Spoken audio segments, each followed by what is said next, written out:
Maraatoonii walakkaa Valencia dorgomeet kan ture kaleessa kornaa lamaaniinuu atleetonni Itoophiyaa sadarkaa lammaffaadhaan xumuraniiti kan jiranu kan dhiiraa haa ilaallu. Dhiiraan Yoomiif Qajeelchaam daqiiqaa 58.32 sadarkaa lammaffaadhaan kan inni xumure.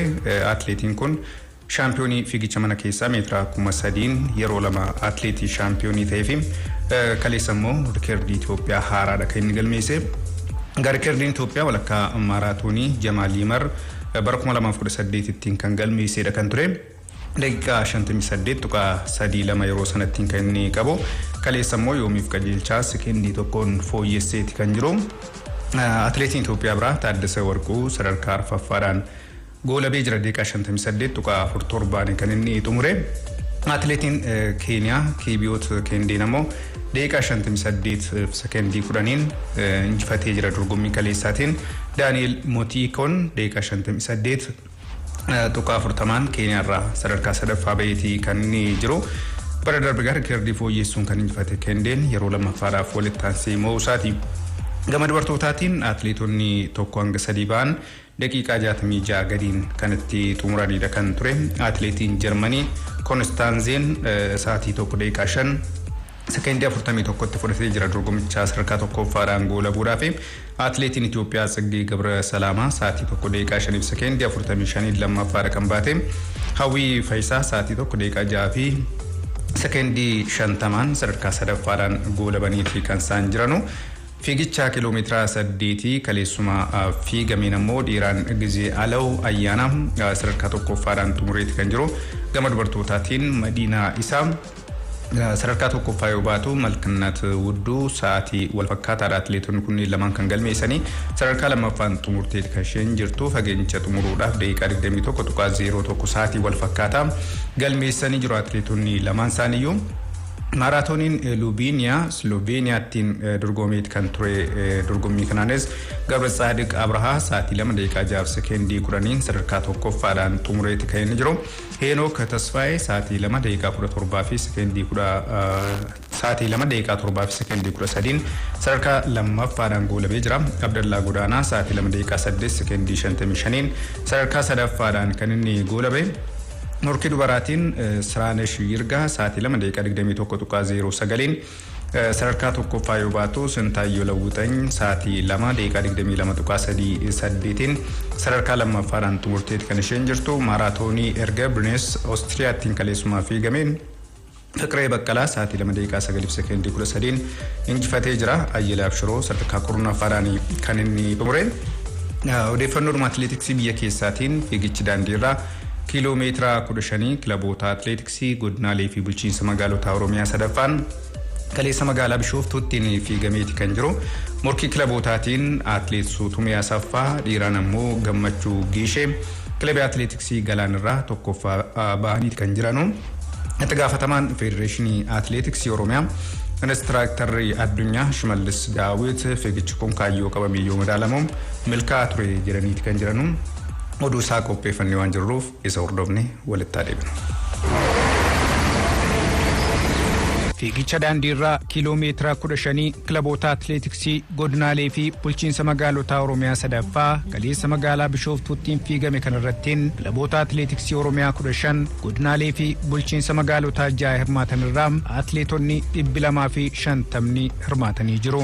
Dorgommii kiiloomeetira 15 marfata magaalaa Bishooftuurraa eegaluun daandii Horaar Sadii geessurraan naanna'uun fiigame kanaan korniyaa lamaaniinuu atleetonni hirmaatan morkii olaanaa mul'isanii jiru.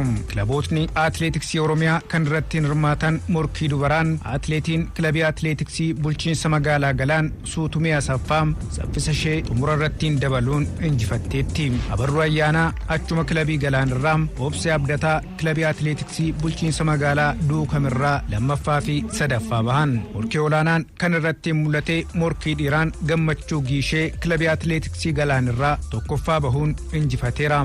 Mitikkuu Baqqalaa kilabuma Galaanirraa Dachaasaa Lamuu Sulultaarraa lammaffaaf sadaffaa bahan. Qabxii waliigalaa dubaraan kilabiin atleetiksii Duukam qabxii 23 argachuun waancaa badhaafameera.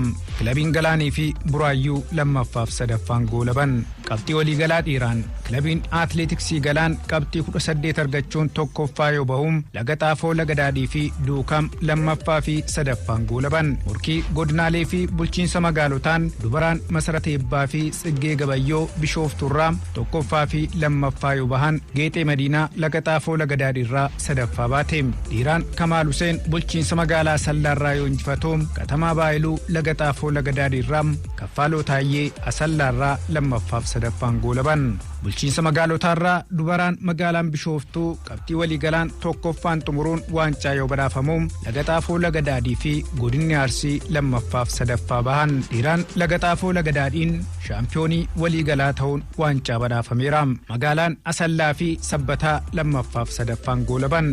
Atleetonni injifatan bakka pirezidaantiin Federeeshinii Atleetiksii Oromiyaa obbo Hordofaa Baqqalaa argamanittiin badhaasa maallaqaa fi meedaaliyaa fudhataniiru. Itti gaafatamaan waajjira Federeeshinii Atleetiksii Oromiyaa Inistiraaktar Shimallis Daawit kaayyoo fiigicha kanaa yoo ibsan. Kaayyoon isaa kiiloomeetira 10 fillee kiiloomeetira 20 illee addunyaa irratti atleetonni keenya kiiloomeetiraaf maaraatoon akka hirmaatanii fi atleetonni carraa dorgommii warra hin argannee fi carraa uumuu yaadameeti. Godinaalee fi bulchiinsa magaalaa gaafa hirmaachisnu atleetota haaraa atleetota jalaan dhufan sanaa carraa dorgommii uumuu fi kilaboota fillee galtee akka ta'etti yaadameedha kan qophiin kun qopheeffame.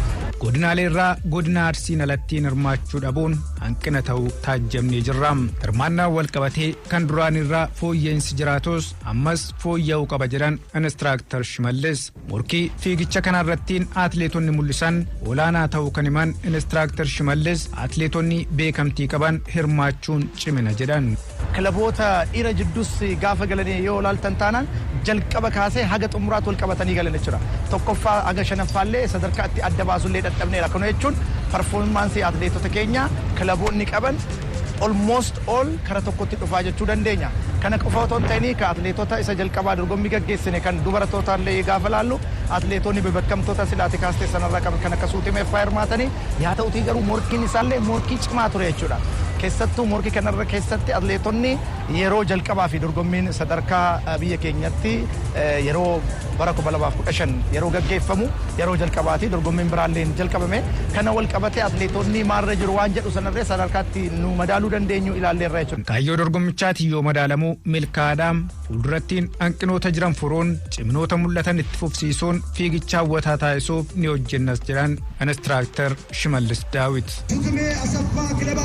bulchiinsa magaalaa Gallaanirraa Sidibee Asaffaa congratulations Galaan Athletics Club አንደኛ በመውጣት የወርቅ ሜዳሊያ አሸናፊ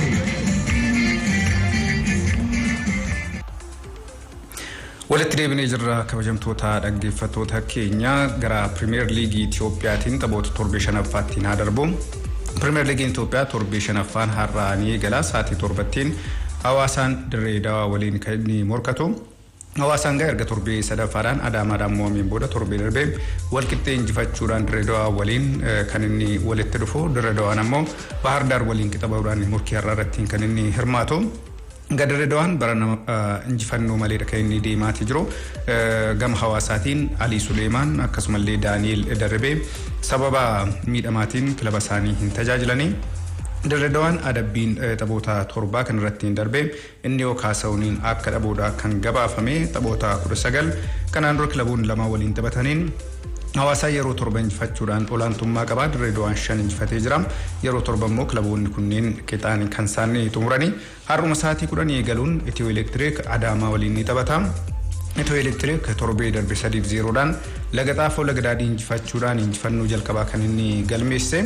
Egaa Adaamaan Qiddus Goorgisiin goolii tokko qixaa erga tureen booda xumura irratti goolii keessummeesseen 2-1 mo'amuudhaan gara injifannootti deebi'uudhaaf har'a kan inni morkatu.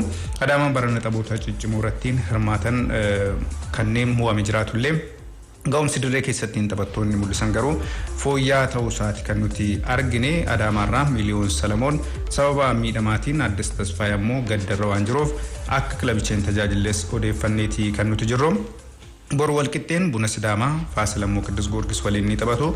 Gaafa roobii Bahar Daar Laga Xaafoo Laga Daadhii Machaal Itoophiyaa Madii waliin ni taphatu. Kamisa dhufu ammoo Walaayittaa Diichaan Hadiyyaa Hosaanaa Bunni Itoophiyaa Arbaa Minci waliin taphachuudhaan torbee shanaffaa liigichaa kan inni xumuramu ta'a. Gidduutti gara odeeffannoo maddeen Awurooppaa irraa arganneettan darbaa Piriimiyer Liigii Ingilaand jalqaba irratti ilaalla. Kaleessa Piriimiyer Liigii Ingilaandiin Arsenaal garaagarummaa Manchester City waliin qabuun bal'isa jedhameetii eegamaa kan ture. Haa ta'u malee Seent Meerittiin goolii tokko qixaan kan xumure kilabichi keessumaa Jaakan daqiiqaa 11 irratti goolii galcheen Arsenaal dursaati kan inni ture. Haa ta'u malee boqonnaadhaan booda sochii taphaatiin fooyya'anii gara dirreettiin kan seenan Southampton Arsenaal ittiin ulfaataniiti kan turanii. Stuart Armstrong daqiiqaa 65 goolii galcheen Southampton Arsenaal waliin kan inni qixabe. Arsenaal barana taphoota 11 taphate keessaa kan Manchester United mo'amee fi kaleessa immoo Southampton qixaa kan ba'e qofaadhaan kan inni qabxii 3 dhabe. Southampton qixa ba'uu isaatiin taphoota 3 osoo mo'ameen dirreedhaas bahuu danda'ee jira. Arteetaan leenjisaan Arsenaal qixa bahuun keenya nu dhukkubseera, injifachuun karoora keenya ture yaada jedhu kennaniiti kan jiranu. Keessumaa Gabriel Martinelli akkasumallee Gabriel Jesus kaleessa yaaliiwwan ciccimootaa isaati kan isaan turanii. Arteetaanis kanumarraa ka'uudhaan carraa uumneeti kan nuti jirru itti fayyadamnee Piriimiyer Liigiidhaan waan kilabiin dursaa jiru raawwachuu kan hin dandeenye yoo ta'e gatii akkasii ni kaffalta jechuudhaan yaada isaanii kennaniiti kan jiranu. Egaa imalli Arsenaal barana taphoota 10 walitti aansee injifachuudhaaf tures kaleessa jalaa dhaabbateeti kan jiru. Arsenaal ammas qabxii 28tiin liigicha dursaati kan jiru. Southampton ammoo qabxii 12 sadarkaa 15ffaa irratti kilaba argamudha. Kaleessuma taphni biraa taphatame tapha Tottenham Newcastle United waliin morkatanidha. Kaleessa dirree ofii irrattiin Tottenham Hotspur injifachuudhaan garaagarummaa qabxii Manchester City waliin qabu ni dhiphisa jedhameeti kan eegamaatii ture. Haa ta'u malee kaleessa dirree ofii irrattiin Newcastle Unitedin 2-1 kan inni mo'atame. Callum Wilson daqiiqaa 31 irrattiin goolii jalqabaa galchee jira. Gooliin kun goolii isaa gallakkisee ba'uudhaan Callum Wilsoniin erga walittiin bu'een booda Wilson ofirra garagaruudhaan goolii sana kan inni galche. Video assistance referee'n irra deebiidhaan erga laaleen booda kan mirkanooftedha. Kana alattiin bara kana goolii isaa 6ffaa Newcastle Unitediif kan galche Miguel Almiron daqiiqaa 40ffaa irrattiin goolii galcheeti kan jiru. Harry Kane immoo daqiiqaa 54ffaa irrattiin Tottenhamiif goolii tokko kan galche. Newcastle United bara 2012 booda yeroo jalqabaatiif taphoota 12 jalqabaarraa qabxii argateen top 4 yookiin sadarkaa tokkoffaadhaan gara arfaffaa keessa seeneeti kan jiru. Kaleessa garaagarummaa gooliitiin Chelsea caaluudhaan gara sadarkaa arfaffaattiin kan inni dhufe. Taphoota lamaan darban kan mo'ame Tottenham Hotspur qabxii 23 sadarkaa irratti kan argamu. Torbee darbe akkuma yaadannu Manchester Unitediin caalmaa taphaa waliin 2-0dhaan mo'atamuun isaa kan yaadatamu. Kaleessa Newcastlein kan inni mo'atame. Newcastle garaagarummaa qabxii lamaatiin Tottenham irraa kan inni fagaatu taphoota taananiin qabxii akkamii galmaa'uu danda'a kan jedhu kan eegamudha. Newcastle bara 2012-13 waltajjii Awurooppaa irratti erga hirmaateen booda gara waltajjii Awurooppaattiin deebi'uudhaaf bara kana murkataatti kan inni jiru. Bara 2002-3 ture Champions League kilaboota Awurooppaa taphoota ramaddii irratti kilabichi kan inni hirmaate. Eddie Howe akkasumallee taphattoonni isaanii bara kana milkeessuudhaaf murkataatti kan jiranii. Tapha kaleessaatiin Harry Kane goolii isaa 4ffaa liigichaa bara kanaatti kan inni galche. Tapha biraatiin Wolverhampton Wanderers dirree ofii irrattiin Leicester City keessummeessee ture. Haa ta'u malee 4-0dhaan kan mo'atame. Leicester Cityin Yuri Tielemans daqiiqaa 8ffaa irrattiin Harvey Barnes daqiiqaa 19ffaattiin Maddison daqiiqaa 65ffaa Vardiin 79ffaattiin goolii galcheen 4-0dhaan Wolves kan inni injifate. Leicester Cityin dirree ofiin alattiin barana injifannoo jalqabaatti kan inni galmeesseetii deebi'e. Taphoota 5 erga mo'ameen booda Leicester Cityin taphoota hanga unaattiin taphateen sadarkaa 20ffaa irra kan inni ture. Gara 16ffaattiin asii keeti kan jiru. Wolves sadarkaa 19ffaa irrattiin kan inni gadi bu'e. Kaleessuma Aston Villaan 4-0dhaan Brentford injifateet kan jiru. Steven Gerrard hojii leenjisummaarraa erga gaggeesseen booda kaleessa injifannoo isaa jalqabaatti kan inni argate. Gara sadarkaa 14ffaattis ol dhiqeetii kan jiru. Kilabiin kun Leeds United dirree ofii irrattiin Fulhamiin 3-2 kaleessa mo'atameetii kan jiru. Gaafa sanbataa Nottingham Forest goolii 1-0dhaan Liverpool injifatee jira. Qabxii hin eegamnedha kan ture. Everton ammoo 3-0dhaan Crystal Palace kan inni mo'e. Manchester Cityin tapha Erling Braut Haaland gooliiwwan 2 irratti galcheen 3-1 Brighton and Hove Albion kan mo'ate. Taphni cimaan torbee kana Chelsea fi Manchester United Stamford Bridge'ttiin taphatan qabxii 1 qixaan xumurameeti kan jiru. goolii tokko qixaanii keessumaa daqiiqaa xumuraa irratti gooliin Casemiro addaan itti buudhaan galchee goolii ajaa'ibaati kan isheen turte. Manchester United qabxii tokko akka inni argatu gargaarteeti kan isheen jirtu. Har'a West Ham United Bournemouth waliin ni taphata. Gara La Liga Spainittiin haa darbu Barcelonaan 4-0dhaan Athletic Bilbao kan inni injifate. Dembelen daqiiqaa 12 irratti Roberton akkasumallee Robert Lewandowski fi Torres gooliiwwan hafan galchaniiti kan jiranu. Robert Lewandowski bara kana goolii taphoota hundaan galchee 16 gaateetii jira Barcelona keessatti erga dhufeen booda taphataa milkaa'ee jirudha. Barcelonaan ganjifachuu isaatiin garaagarummaa Real Madrid waliin qabu gara qabxii 3tiin dhiphiseetii kan jiru.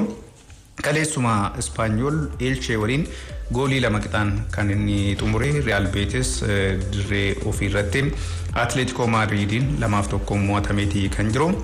Atletico Madrid Antoine Griezmann gooliiwwan lamaanuu galchee jira. Antoine Griezmann dhiyeenyatti waliigaltee kilabicha waliin qabu dheeressuunsaa kan yaadatamu. Kaleessuma Giroonaan Osasuna waliin tokko qixaan kan inni xumure. Villarreal ammoo 2-1 Almeria injifateetii kan jiru.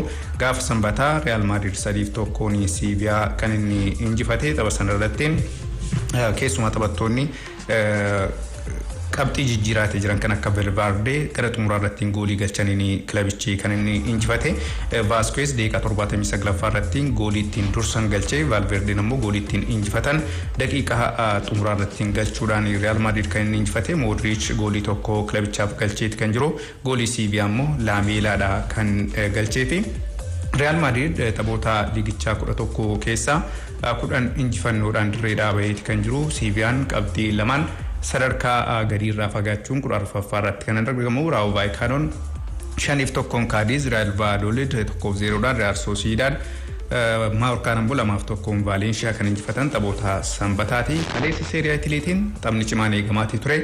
Naapoliin Roomaa waliin kan taphatanii goolii taphataan lammii Naayijeeriyaa Victor Osimhen daqiiqaa 80 irratti galcheen Naapoliin kan inni injifate. Naapoliin taphoota liigichaa 11 littaansee taphoota hundaan moo'eeti kan jiru.